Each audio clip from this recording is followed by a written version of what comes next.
A paz do Senhor, meu querido irmão, minha querida irmã, alunos da nossa escola bíblica dominical, a maior escola de estudo teológico do Brasil.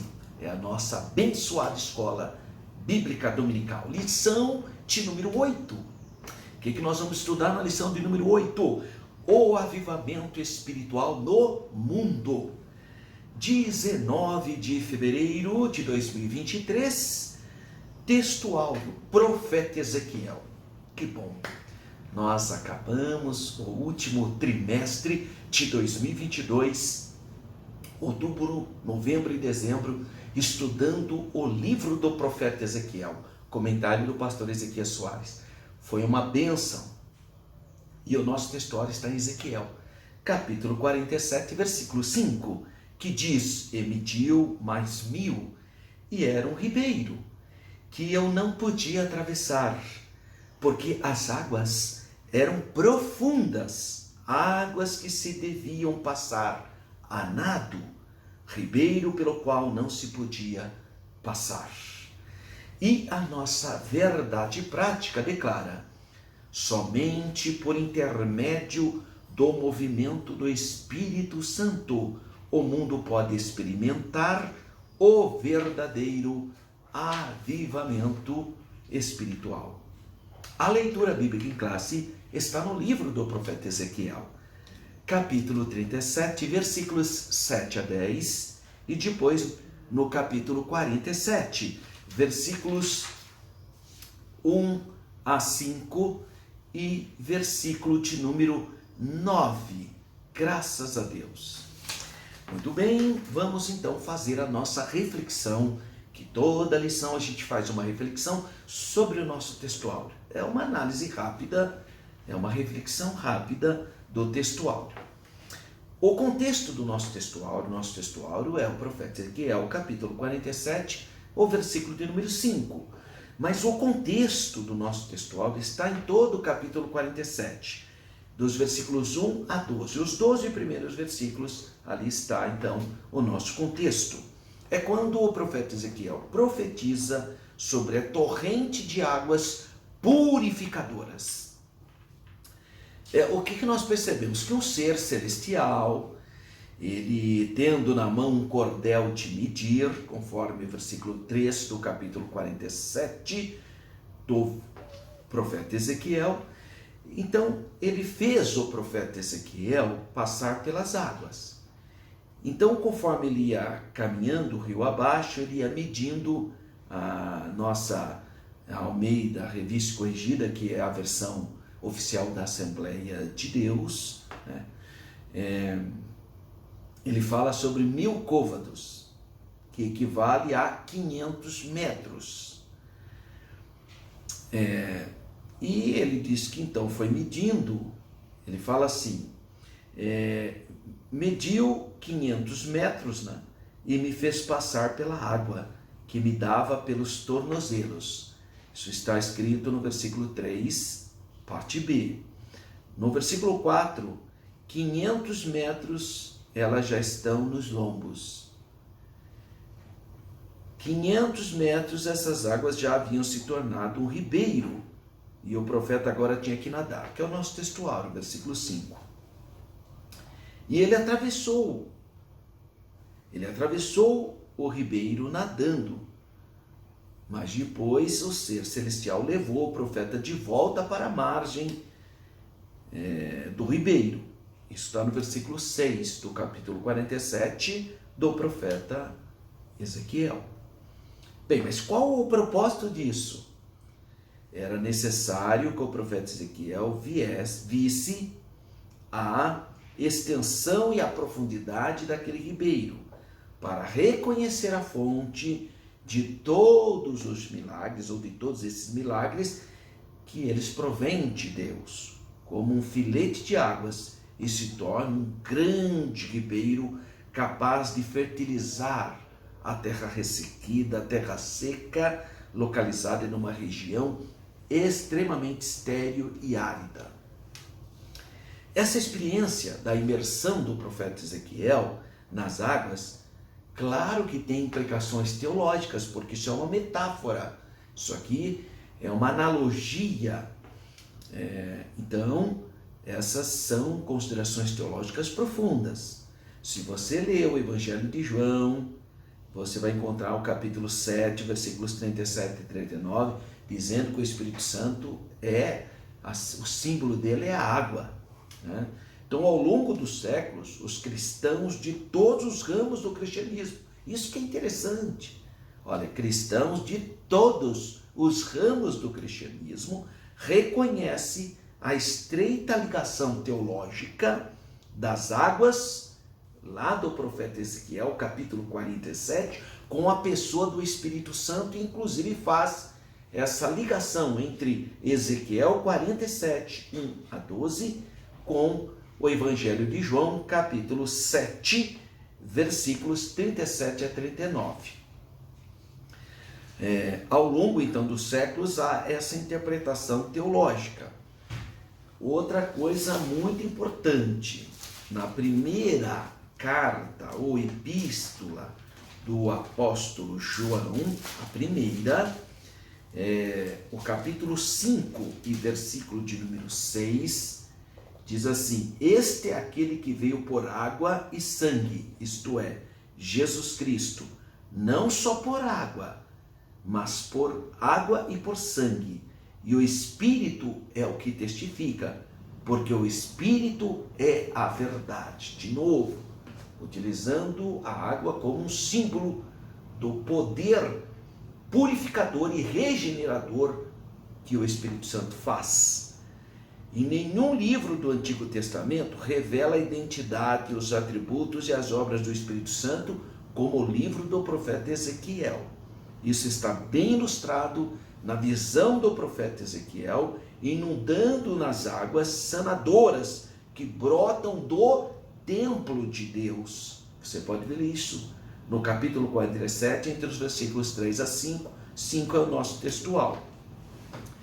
Das 378 vezes que aparece o termo hebraico ruach, que é o termo que aparece logo no capítulo 1 de Gênesis, inclusive, que os significados possíveis podem ser vento, sopro, hálito, espírito e Espírito Santo. Aparece no Antigo Testamento 52 vezes no livro do profeta Ezequiel, e 14 vezes aparece como referência ao Espírito Santo. Então o termo revela a deidade do Espírito Santo, né? O termo revela sua deidade absoluta e também sua identidade com o próprio Deus. Ezequiel capítulo 8, versículos 1 a 3. Então ele atua na obra da restauração e da regeneração. Ezequiel 36, 24, 37, 14, 39, 29. Então o profeta Ezequiel anunciou um derramamento do Espírito Santo para purificação. Você pode ler em Ezequiel capítulo 36, versículos 25, versículo 33, e a capacitação dos purificados, Ezequiel 36, 27. Então as águas terapêuticas do rio da visão do profeta Ezequiel saem debaixo do umbral, e as águas cristalinas que saem do trono de Deus e do Cordeiro, lá no livro de Apocalipse, apontam para Cristo e o Espírito Santo. É significativo a presença do rio no Éden, no princípio, e no relato da criação, e do rio da vida no mundo futuro, no mundo vindouro. Sendo que o rio da visão do profeta Ezequiel fica entre eles, ou seja, entre o primeiro e o último. Vemos em tudo isso a restauração escatológica da terra e a efusão do Espírito sem medida. Então é muito importante nós compreendermos que esse texto áureo, ele está fazendo uma análise, uma indicação, um apontamento, uma metáfora da operação, da efusão do Espírito Santo. Bom, a introdução então da nossa lição, O que Deus fez no tempo do profeta Ezequiel, ele ainda faz atualmente. Não cessou, irmão. Sabe, tem os nossos irmãos tradicionais, que são cessacionistas, eles insistem nessa tese, nessa teoria de que cessou, que os dons espirituais foi só para a igreja primitiva. Isso é ledo engano.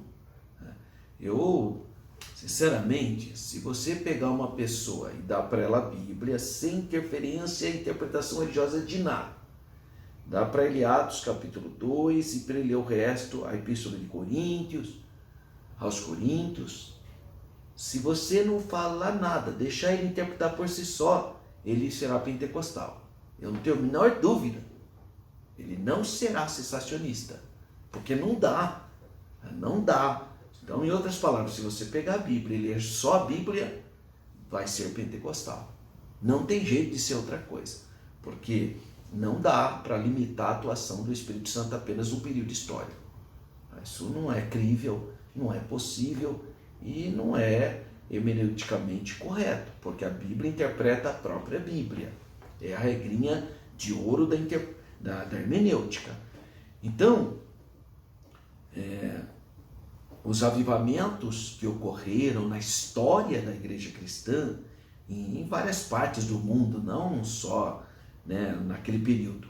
Notadamente, ocorreram grandes avivamentos espirituais entre o século XVIII e o século XIX. No século XX também contemplamos um grande avivamento por intermédio do movimento pentecostal. Olha, todas as pessoas tradicionais, mesmo os cessacionistas, que têm a oportunidade de conviver com o universo pentecostal, com as pessoas, eles mudam a sua percepção. Porque é natural que as pessoas, no primeiro momento, falem coisas, critiquem, mas a hora que ele começar a conviver com os cristãos pentecostais piedosos, eles vão ver que é um povo que ora, é um povo que tem sede de Deus, é um povo que se consagra, é um povo que jejua, é um povo que ama a Bíblia, é um povo que ama a Deus. Então, muitos irmãos tradicionais que criticavam, acabava colocando qualquer tipo de adjetivos aos evangélicos pentecostais, eles mudaram de percepção. Eu vi um comentário que me chamou muita atenção, que dizia o seguinte: por que na América do Sul, na América Latina, o islamismo não cresceu, que nem ocorreu nos Estados Unidos, na Europa, em outras partes do mundo? Sabe qual é a resposta? A igreja pentecostal. A igreja pentecostal resiste todo tipo de religiosidade fora da Bíblia. Então o pentecostalismo tem sido um baluarte contra religiões extrabíblicas. Cremos que antes da vinda de Jesus para arrebatar a igreja, Deus pode despertar um enorme avivamento. E nessa lição, então, a partir de Ezequiel, capítulo 37 e 47, estudaremos os avivamentos espirituais que ocorreram no mundo.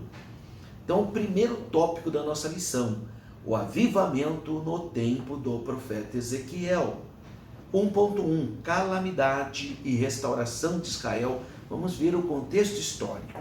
O profeta Ezequiel alertou o povo a respeito dos duros e inevitáveis juízos de Deus contra a desobediência e a apostasia do povo de Israel. Você pode ler isso em Ezequiel 6, no capítulo 6, no capítulo 8. Diante de tão grande calamidade espiritual, o Senhor Deus teve misericórdia, poupou o povo da destruição total e restaurou a nação de Israel. Ezequiel capítulo 36, versículo 21 declara: mas eu os poupei por amor do meu santo nome, que a casa de Israel profanou entre as nações para onde foi. Então, 1.2 é a profecia do vale de ossos secos, que nós também fizemos uma reflexão, porque teve uma lição específica no trimestre passado. Então o profeta Ezequiel recebeu uma visão a respeito do vale de ossos secos. Essa visão era uma representação do estado espiritual do povo de Israel. Para esse povo, Deus ordenou a Israel profetizar sobre os ossos secos. Então nós temos aqui o profeta Ezequiel, capítulo 37. Havia uma promessa ali de um grande avivamento nacional. Ezequiel 37:3.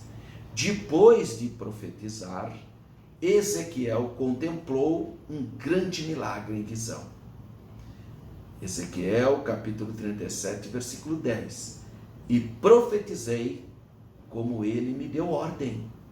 Então o Espírito entrou neles e viveram, e se puseram em pé um exército grande em extremo. Então era a chegada de um grandioso avivamento espiritual sobre a nação de Israel. 1.3. O rio das águas purificadoras. Então, como foi o nosso texto áudio, né? Mas no capítulo de número 47, entre os versículos 1 e 12, o profeta Ezequiel viu um homem que possuía um cordel de medir nas mãos, com o qual mediu uma distância de 1000 côvados, 500 a 450 metros, e fez o profeta passar pelas águas que chegavam em seus tornozelos. Cada etapa de 1000 côvados, 500 ou 450 metros, o profeta Ezequiel andava nas águas do rio, pelos joelhos, pelos lombos e por fim a nado. Isso está no capítulo 47 do profeta Ezequiel, que eu já comentei no comentário do textual. Ele já se sentia mais distante do solo. Era um rio que causava muita produção da agricultura, da piscicultura, e daria vida em tudo por onde ele passava, conforme o versículo 12 do capítulo 47. Era o grandioso avivamento que Israel haveria de experimentar pela bondade e misericórdia do Senhor. Então, o resuminho desse primeiro tópico, o vale de ossos secos e as águas purificadoras, nas duas imagens, nas duas metáforas, revelam como Deus pode avivar o seu povo. Graças a Deus. Tópico 2. Os grandes avivamentos no mundo. Então vamos dar uma visão geral nos continentes, começando pelo velho continente, a Europa. Houve períodos em que o continente europeu estava em uma situação idêntica à do povo de Israel, no contexto das profecias de Ezequiel, capítulos 37 e 47. Pela misericórdia do Senhor, não tardou Deus em usar pessoas cheias do Espírito Santo, revestidas do poder, para chamarem e perseverarem por um avivamento espiritual. O Senhor queria avivar o velho continente europeu. Então nós vamos ver, por exemplo, na Alemanha, por volta do ano 1722, o conde Zinzendorf liderou os morávios, os irmãos morávios, num fervor missionário que se espalhou pelo continente europeu e chegou na América, com sua ênfase na religião do coração ardente. Houve um grande despertamento na busca do poder de Deus, principalmente voltado para missões mundiais, ao ponto de irmãos moráveis se submeterem à escravidão para poder alcançar os povos. B. Na Inglaterra, por volta de 1740, John e Charles Wesley, o John Wesley e o irmão dele, Carlos, também o George Whitefield, atuaram com grande fervor missionário. Buscaram o poder de Deus, a unção do Espírito Santo e pregaram contra o formalismo, sem poder daquelas igrejas naquela época. Um grande avivamento desceu sobre o povo inglês. Mas também nós temos registros do avivamento no país de Gales, que forma o Reino Unido. Evan Roberts, um adolescente de 13 anos, reuniu seus colegas e lhes falou da visão que recebeu de Deus no domingo, dizendo que enviaria um avivamento mas todos precisavam abandonar a prática do pecado, porque avivamento só vem com arrependimento. Foi tão grande o impacto daquela visão de Deus no Evan Roberts, que por volta de 1904 e 1905, o avivamento começou a espalhar-se pela cidade, pelo país e alcançou muitas nações do mundo. 2.2 O avivamento nos Estados Unidos da América. Deus também queria avivar os Estados Unidos da América. Por isso, houve vários avivamentos nessa grande nação. Charles Grandison Finney foi usado por Deus para um grande despertamento espiritual. Teve grande influência de G. Campbell Morgan, do movimento Vida Profunda, que pregavam viver pleno da presença de Deus contra uma vida morna e indiferente que dominava as igrejas naquele período. E 2.3, um pouquinho de história do movimento pentecostal. No ano de 1900, Charles Fox Parham, obreiro leigo e pregador itinerante, resolveu fundar um movimento chamado Movimento de Fé Apostólica. Com o propósito de pregar e preparar obreiros leigos para a evangelização, ele fundou o Biblical Bethel College, na cidade de Topeka, no Kansas, Estados Unidos. Os alunos estudaram o capítulo 2 de Atos. A partir desse estudo, então, eles vão ter uma experiência extraordinária. O Parham disse para eles: vocês vão estudar Atos 2 para entender qual é a evidência que uma pessoa foi batizada com o Espírito Santo. E depois o Parham com a esposa foram viajar e os alunos ficaram estudando. É nesse interim que ocorre então a obra do Senhor Jesus. Jesus batiza uma aluna chamada Agnes Osman. Ela foi a primeira aluna a ser batizada com o Espírito Santo, com a evidência de falar novas línguas. Então a promessa de Atos alcançou a vida daqueles estudantes. Em 1901, em Houston, capital do estado do Texas, o pastor Parham abriu outra escola. Mas acontece que no estado do Texas tinham as leis de segregação racial. Então essa escola foi feita para brancos.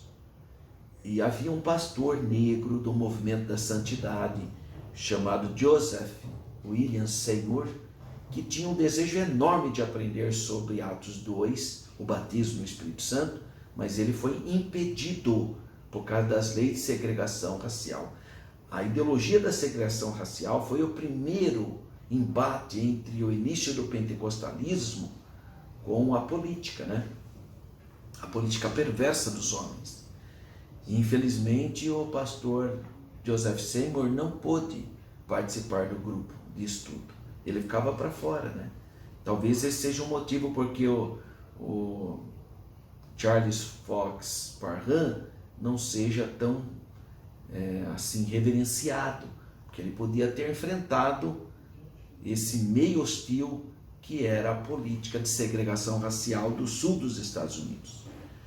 Bom, em 1901, então, em Houston, Texas, o pastor negro, filho de escravos da Louisiana, William Joseph Seymour, eu falei Joseph William Seymour, mas é William Joseph Seymour, o Seymour, pertencente a um grupo chamado Holiness, Santidade, foi atraído pelo movimento da fé apostólica, iniciado por Parham, e como ele não pôde participar desse grupo, ele viajou para Los Angeles e entrou em contato com uma irmã que havia sido babá dos filhos do pastor Parham.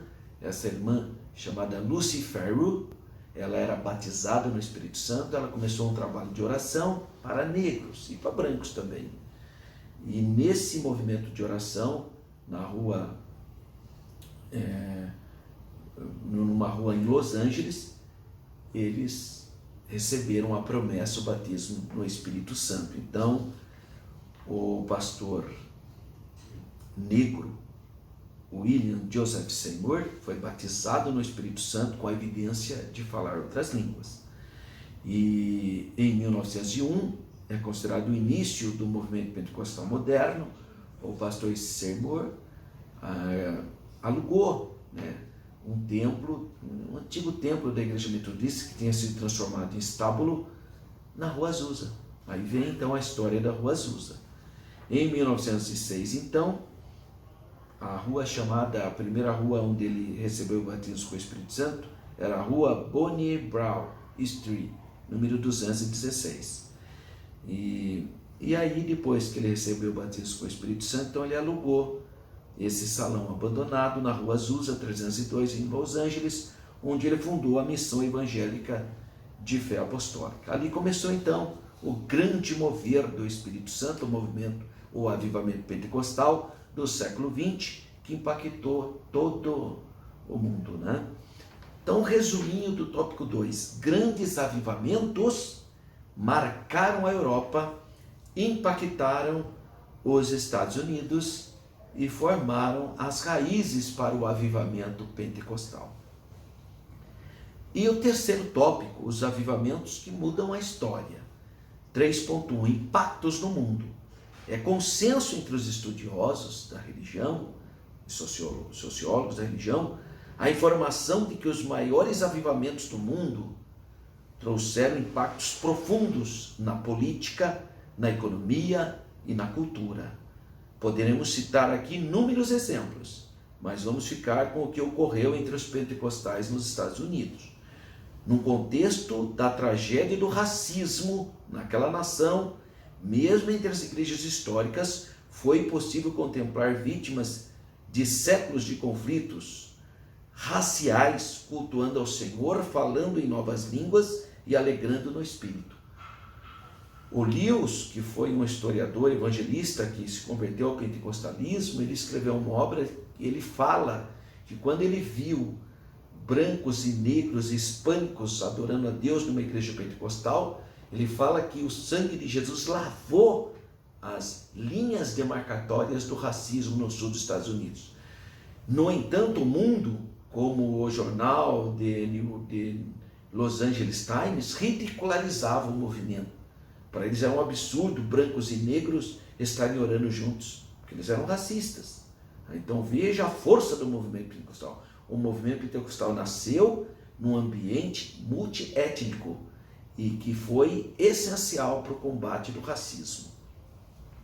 Só o verdadeiro movimento espiritual remove o pecado da divisão de qualquer espécie. Eu quero aproveitar para informar você que as pessoas dos cultos afros acham que eles são a maior religião negra do Brasil. Não são, não.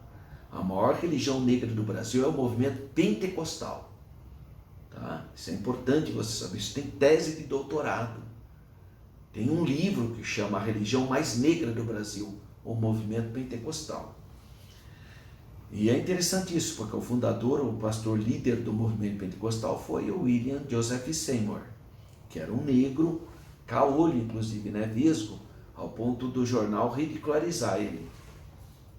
3.2, a geração depois dos avivamentos. Bom, antes, deixa eu contar para você. Desse movimento lá na Rua Azusa saiu o pastor que fundou ou que trabalhou na missão da North Avenue em Chicago. Esse pastor, Durham, ele, na igreja dele, pregou sobre o batismo com o Espírito Santo com a evidência da língua, e inclusive adequou a teologia, porque até o movimento da Rua Azusa achava que existia 3 bênçãos, eles achavam: a bênção da salvação, a bênção da santificação e a bênção do batismo no Espírito Santo. A partir do pastor William Durham, ele passou falando, não, são 2 bênçãos, a bênção da salvação e a bênção do revestimento do poder, que é o batismo no Espírito Santo, porque a santificação já é contemplada com a salvação. Quando o homem aceita Jesus, ele é declarado santo, santificado, justo, pelo poder da obra expiatória de Cristo. E a segunda bênção não é a santificação, porque ele já recebe isso com a salvação. A segunda bênção é o revestimento do poder, o batismo com o Espírito Santo, com a evidência de falar novas línguas. Então, o instrumento de Deus, que incendiou as nações, passaram a seus sucessores, e muitos não mantiveram o fogo aceso, né? Mas Deus levantou homens piedosos, cheios do Espírito Santo, porque é o seguinte, irmão, historicamente, sempre teve alguém usado por Deus. Qualquer momento histórico, pode pegar o pior momento da Idade Média, sempre teve alguém ali piedoso, fiel a Deus, e muitos falavam em língua, inclusive, porque eles deixaram em seus registros. Tá? Então, não tem essa história do cessacionismo. Isso aí é uma coisa, uma invenção humana, tá? Porque nem historicamente se sustenta essa teoria. Portanto, sempre teve gente que viveu vida com piedade, com Deus, consagrado, e Deus honrou. Muitos não sabiam o que era aquilo, né? Porque não tinha a liberdade que nós temos hoje de estudar a Bíblia. Mas o Espírito Santo sempre avivou seu povo e continua desejando avivar os nossos corações. Portanto, o resuminho do tópico 3. Ao longo da história dos avivamentos espirituais, eles sempre impactaram o mundo em diferentes aspectos: cultura, política e economia. Olha como é importante ser cheio do Espírito Santo. Considerações finais. Deus deseja operar nas igrejas no mundo o grande avivamento, promover um poderoso avivamento espiritual que sacuda as estruturas eclesiásticas e denominacionais. Tem muita igreja hoje que já foi uma grande bênção no passado. Hoje, irmão, é simplesmente um cabide de emprego para gente que não tem temor de Deus, para gente que quer impor práticas imorais contrárias à palavra de Deus, cheio de vício e de pecado. Então precisa passar por um poderoso avivamento, um novo nascimento. Entretanto, é preciso buscar o batismo no Espírito Santo. A Assembleia de Deus, a nossa denominação, recebeu a palavra de Deus. Tem que manter viva a promessa. Que promessa? A promessa que o Senhor Jesus deixou para nós, que é o batismo no Espírito Santo. Pedro pregando, no capítulo 2, versículo 39, declara: porque a promessa vos diz respeito a vós, a vossos filhos, a todos os que estão longe e agora, a todos quanto Deus, nosso Senhor, chamar. Eu e você fomos chamados. Então, que o Espírito Santo sopre o avivamento espiritual e que o uso abundante dos dons espirituais seja realidade e abundante em nossos cultos. 1 Coríntios capítulo 12 fala de 9 dons espirituais. Ele fala do dom da palavra da sabedoria, o dom da palavra da ciência, o dom da fé, o dom da cura, o dom de operação de maravilhas, o dom de profecia, o dom do discernimento de espíritos, o dom de variedades de línguas e o dom de interpretação das línguas. Mas o que mais me chama a atenção, Paulo falando à igreja pentecostal de Corinto, que era a capital da Acaia, porque essa é uma igreja pentecostal. No capítulo 14, ele fala sobre a ordem do culto. E ele diz algo lindo aqui no versículo 39 do capítulo 14. Portanto, ele está concluindo a orientação da ordem do culto. Portanto, irmãos, procurai com zelo profetizar e não proibais falar línguas. Essa é uma igreja onde os crentes são batizados no Espírito Santo e tem a evidência que é falar línguas. Claro que ele pede que se faça tudo com ordem, com decência, mas ele fala claramente aqui, para que não proibais falar línguas. Outro versículo que me chama a atenção ainda é no capítulo 14, é o sistema do culto, porque ele fala no versículo 25, que fareis, pois, irmãos, quando vos ajuntais, cada um de vós tem salmo, tem doutrina, tem revelação, tem interpretação, faça-se tudo para edificação. E se alguém falar língua estranha, faça-se isso por 2 ou por 3. Então, ele fala sobre os crentes que falam, que têm a evidência do batismo com o Espírito Santo. Então, é muito interessante esse esse capítulo 14, nessa perspectiva dos dons espirituais. Ele fala mesmo, e ele fala aqui no versículo 14, versículo 5, e eu quero, Paulo, o apóstolo dos gentios, e eu quero que todos vós faleis línguas estranhas. Não é impressionante isso?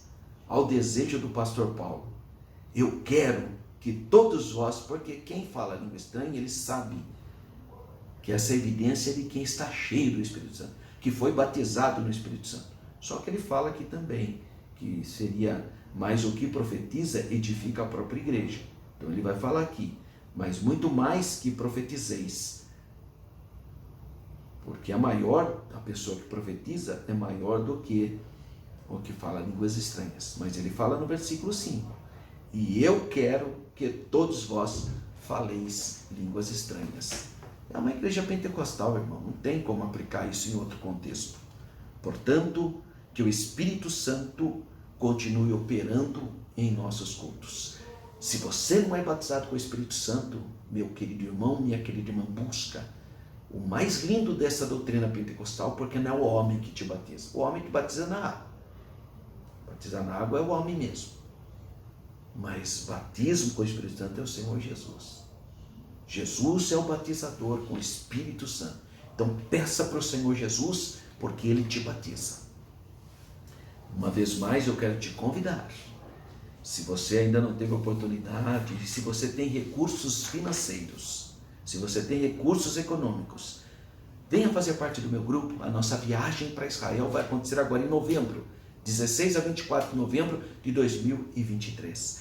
Estão aí os telefones da Renova Turismo. Entre em contato, liga e diga, eu quero fazer parte do grupo do professor Alberto. Vai ser bênção. Nós vamos visitar Cafarnaum, vamos passar de barquinho no Mar da Galileia, vamos celebrar Santa Ceia no Jardim do Túmulo. Vai ser bênção. Nós vamos passear por Jerusalém, vamos visitar o Campo dos Pastores, vamos visitar Belém. É muita bênção, você não pode perder essa bênção.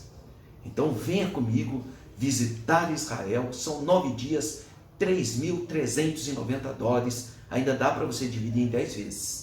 Tá bem? Então, se você desejar visitar Israel, aproveita a oportunidade. Grupo do professor Alberto. Um grande abraço. Fique na paz do Senhor.